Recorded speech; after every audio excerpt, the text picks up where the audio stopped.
It's funny, isn't it? When you think of that last Yeah. summer kicking off, you probably imagine like a rush for phones, tablets lighting up, digital freedom. Totally. That's the standard picture. But this story, it really jumped out at me from Papa Karichi in Tamil Nadu. Think about this. Wednesday, April 30th, 2025. Yeah. Last day of school. And the big scene, it wasn't screens at all. It was newspapers. Yeah, newspapers spread out, kids, parents actually talking about them. It's quite the image. So different. And what's really striking is that this wasn't, just some random thing. It was a very specific plan by a primary school there. They wanted to completely reframe summer vacation. Right, instead of just sliding into, well, endless screen time. Exactly. They called it a headline hunting expedition. Kind of fun. Headline hunting. I like that. And the really surprising bit, they pulled in families who apparently never really read newspapers before. They got them hooked. That's the fascinating part. This was all happening at the government Adi Dravidar Welfare Primary School. It's in the Thiruvarambur Union, Tiruchirappalli district. Right. And these schools, the Adi Dravidar welfare schools, they specifically serve historically marginalized communities. So there's a whole layer there, too. Absolutely. And the person behind it was the headmaster, Dr. Donabal. His vision was pretty clear. Give the students something engaging, something other than screens for the holidays. Which is a huge challenge these days, let's be honest. Keeping kids intellectually stimulated over summer, especially when digital stuff is just everywhere. So accessible. And the scale here wasn't tiny. We're talking over 50 people, students from grades 1 to 5, plus their parents. 50 people, yeah. And get this, when the headmaster asked who actually subscribed to a newspaper, Let me guess. not one hand went up, not a single one. Wow. Okay, that really paints a picture of maybe information habits or access in that community. It does. But it seems like Donabal didn't see that as a problem, more like an opportunity. Exactly. An open door. A chance to introduce something new, maybe something influential. Right. So that's really what we want to dig into today. How did this whole newspaper adventure, as they called it, actually play out? And what was the real impact? How do you make something like a newspaper, which some might see as, a bit old school? How do you make that genuinely exciting for kids and parents today? Okay, so the session itself, they called it a buffet of knowledge, which sounds pretty inviting, right? They had Yeah. stacks of papers, both Tamil and English dailies. A buffet, okay. Laid out for everyone. Yeah. And Donabal, the headmaster, he wasn't just watching, he was right in there, acting as like part teacher, part game show host. That's how it's described. A game show host. Okay, that suggests it wasn't dull then. Definitely not. Lively, Yeah. engaging, trying to make it fun. So what was the first activity on this newspaper buffet? Headline reading, but not just reading them out loud. The idea was to read them with, gusto, energy, like you're Yeah. announcing the winning run in a cricket match. Okay, Yeah. like making it dramatic. Exactly. And there's this great little story about a fourth grader, V. Saravana, just finished class 5, actually. He got super excited about a sports headline, an IPL match. Oh, yeah. Yeah, and immediately started talking about wanting to cut out the pictures, start a notebook, like his own little cricket scrapbook. That's fantastic. See, that's the tangible thing, isn't it? You can't really cut out a tweet. Precisely. It sparked this immediate hands-on idea. The report even joked it could be the start of his own cricket museum. A cricket museum. I love it. Huh. That's how passions start, right? Yeah. A little spark. Uh-huh. And it highlights how print can sometimes lead to these more lasting creative interactions than just scrolling. Okay, so headline drama first. What came next? Then they did a word hunt, which sounds like a really smart way to tackle vocabulary. Word hunt. How did that work? Basically, everyone got highlighters. They had to circle words they didn't know. Then the challenge was to either look them up or, maybe more importantly, try to guess the meaning from the context around the word. Oh, nice. Like detective work. Exactly. They called it a treasure hunt. And it wasn't just the little ones. Apparently, some fifth graders got into a whole debate about the word inflation. Inflation. What was the debate? Well, their first thought involved balloons, which, makes a certain kind of sense. Huh. I can see the connection. Inflating balloons. Right. But it shows them thinking, grappling with new concepts, and the parents were involved too, helping the kids figure things out. That intergenerational learning piece seems really key. Yeah, families learning together, exploring language. That's quite powerful. Definitely. But then they threw in a real curveball, something that got the kids properly buzzing. Okay, what was the curveball? They asked the kids to write their own news stories, become journalists for a bit. Ah, Brilliant. Make it active, not just passive reading. Exactly. And the prompts were really clever, rooted in their own lives. Things like, write about something interesting that happened in your neighborhood this week, or your biggest learning. Making it relevant, Hmm. personal. Totally. And the examples they mentioned are just gold. One kid wrote about the stray dog that sort of hangs around the school like their mascot. Ah, the school mascot story. Another wrote about the pickle The apocalypse. pickle apocalypse. Please tell me more. Apparently, their little brother knocked over a whole jar of mango pickle. Chaos ensued. Oh no, disaster. But also, what a great story headline. Isn't it? It just shows how you can make news relatable and fun, even from everyday stuff. And it wasn't just these fun slice of life stories, right? The older kids were looking at actual newspaper sections too. Yeah, apparently the fourth and fifth graders, they showed genuine interest in things like the sports columns, local news sections. It suggests that, kids are curious about the wider world. You just need to give them the right entry point. Find that connection. Mm-hmm. And the newspaper, with its variety, offered that.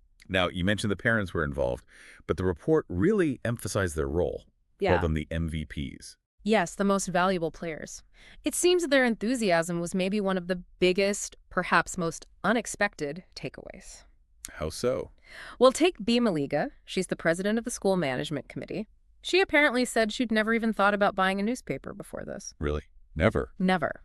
But after the session, she went straight to her local vendor and asked for both Tamil and English dailies. Wow, that's a significant shift. Why the sudden change? Her reasoning was powerful. She said she wanted her kids to know about the world beyond just WhatsApp trends and social media snippets. A desire for more substance, more context. Exactly. It suggests this tapped into something deeper for the parents, a wish to give their kids a broader perspective, maybe something they felt was missing.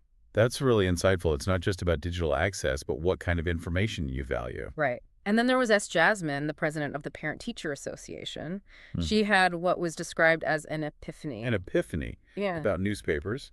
About relying too much on just TV and mobile news, actually. She realized how different, how special, she said, it felt to actually sit down and read a newspaper with her child. Ah, that shared experience. Focused attention. Mm-hmm. In a world where we're all constantly multitasking, digitally distracted, that simple act of reading together with a physical thing like a paper can feel quite profound, meaningful connection. It's like actively choosing engagement over just passive consumption, isn't it? I think so.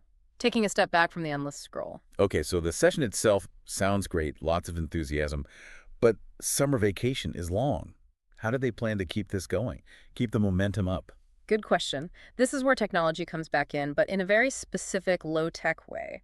They set up a WhatsApp group called Inan Thu Kutral Thidam, Which means? Learning Together. A simple, clear message. Okay, a WhatsApp group. How did that work? It's actually quite ingenious. The school uses it to send out daily news summaries, but specifically tailored for kids. Kid-friendly language, focusing on relevant stories. Like a curated digest. Exactly, pulled from the actual newspapers they'd been looking at.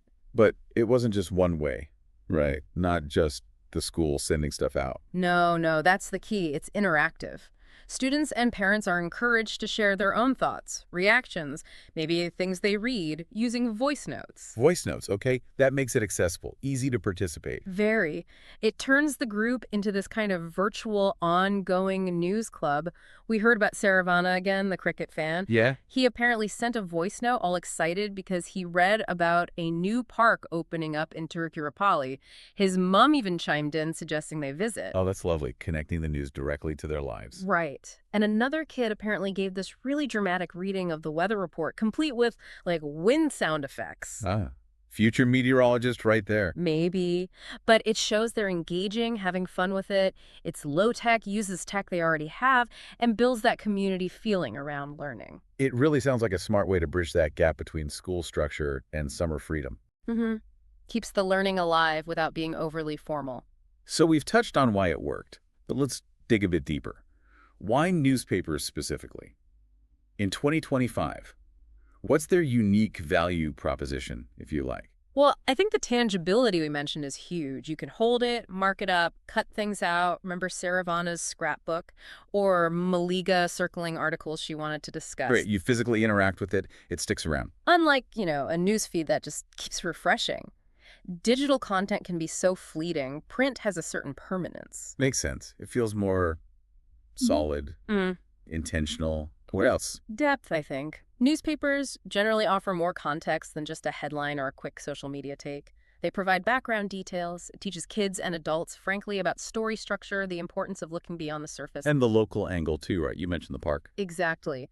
Local papers, like the hypothetical Trichy Times covering that new park, they cover stuff that national outlets or big websites might miss entirely. That local connection makes the news feel much more immediate and relevant. Yeah, it grounds it in their community. And what about thinking skills? Does reading a paper help there? Oh, absolutely. It encourages critical thinking. You're not just fed opinions. You have to piece together information from different articles, maybe question the sources implicitly, form your own ideas. Like mental gymnastics. Kind of. It's a more active process than just, say, watching a news channel where opinions might be presented more directly. And for parents, it's a great way to model that curiosity, that questioning attitude. And I wonder too, for some parents, was there maybe a bit of nostalgia involved? That's a really interesting point, quite possibly. For some adults, picking up a newspaper might trigger positive memories, connections to their own childhood. Their parents reading the paper adds another layer. So multiple factors at play. Tangibility, depth, local focus, critical thinking, maybe even nostalgia. Yeah, a combination. Now, this whole initiative, it fits into a bigger picture in Tamil Nadu, doesn't it? Especially regarding education for specific communities. It really does. The fact that it's an Adi Dravidar welfare school is significant. Tamil Nadu has various efforts aimed at holistic, inclusive education, especially for historically marginalized groups like the Adi Dravidar and tribal populations. You hear about schemes like Nine Mudholven. Exactly. Non-Budholven aims to help students from government schools, including many from these communities, get into higher education and develop skills. This newspaper project feels like it complements those larger goals, but at a very grassroots family level. It's not just top-down schemes, it's empowering families directly, giving them tools for learning in the home. Precisely. Breaking down barriers, fostering that culture of learning outside the classroom walls. And there's the very practical angle of tackling summer learning loss, too. Definitely. We know kids can experience a slide backward academically over the long summer break.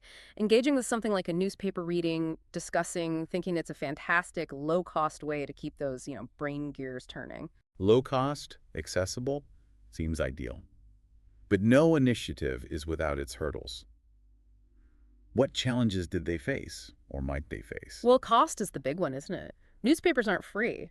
We heard about Maliga's enthusiasm, but for families on tight budgets, even a daily paper can be a significant expense. Right, so access isn't guaranteed just because the enthusiasm is there. Exactly. The report floated ideas like maybe local businesses sponsoring subscriptions or the school setting up a newspaper library. Like a lending library, but for newspapers. Interesting. Yeah, something to ensure everyone who wants to participate can. What about language? They use both Tamil and English papers. Which was smart, but English papers can still be intimidating if English isn't widely spoken at home. True. The vocabulary, the sentence structures. So suggestions included things like creating simple bilingual glossaries, lists of tricky English words with the Tamil meanings, or maybe short guides on how to approach reading an English article. Practical tools to bridge that gap. Makes sense. Mm-hmm. And then there's the ever-present elephant in the room. Screens. Mm. The competition. The ultimate challenge, maybe. How do you consistently pull kids away from phones and games? The WhatsApp group helps, keeping it front of mind. It's a good start, yeah. But maybe not enough on its own for all kids. The idea of adding incentives came up. Gamification, like earning a headline hero badge for participating regularly or sharing interesting finds, making it a bit of a fun challenge. Turn reading the news into a game. Clever. Could work. And finally, there's just the argument. Are newspapers relevant anymore? Aren't they outdated? Yeah, you hear that a lot. But I think that misses the point slightly. The goal here wasn't necessarily to say newspapers are the only or best way to get news forever. It was about fostering thoughtful engagement with information, developing curiosity, building literacy. Right. The medium is the tool, not the ultimate goal. Exactly. And newspapers, with their structure, their mix of content, their tangibility, they proved to be a really effective tool for that specific goal in this context. Okay, so considering all that, what's the verdict so far? How's it going in Papakarichi? Well, it's early days, of course. But the initial signs are really positive. The picture painted is one of kids actually asking for newspapers, parents reading editorials they might have ignored before. And the WhatsApp group is buzzing. Apparently so. Lively discussions, kids sharing things. It really seems like a genuine spark has been lit. The enthusiasm feels real. That's fantastic. It really makes you think, could this work elsewhere? You mean scale it up? Yeah. Could this little experiment in Papakarichi inspire other schools? Maybe even kickstart a kind of, I don't know, a statewide reading initiative in Tamil Nadu. It's an exciting thought. Tamil Nadu's education department has a history of being quite innovative. If this model shows sustained success and if it can be adapted, yeah, why not? It could be a blueprint. A blueprint for using simple tools in creative ways to boost engagement. Mm-hmm. Especially finding ways to involve the whole family in learning. And when you boil it down, it comes back to those individual stories, doesn't it? V. Saravana clipping out cricket scores for his Maybe Museum. Yes, Jasmine finding that special connection reading with her child. It's more than just consuming news. It feels like they're learning to interact with the world differently, asking questions, making connections. As the report put it, kind of writing their own headlines, one curious question at a time. I love that. Writing their own headlines. It really leaves you wondering, though, doesn't it? What other things, what other tools or methods that we might dismiss as, old-fashioned? Mm-hmm. What hidden potential might they still hold? Especially for learning, for connection in our super digital world. Makes you think.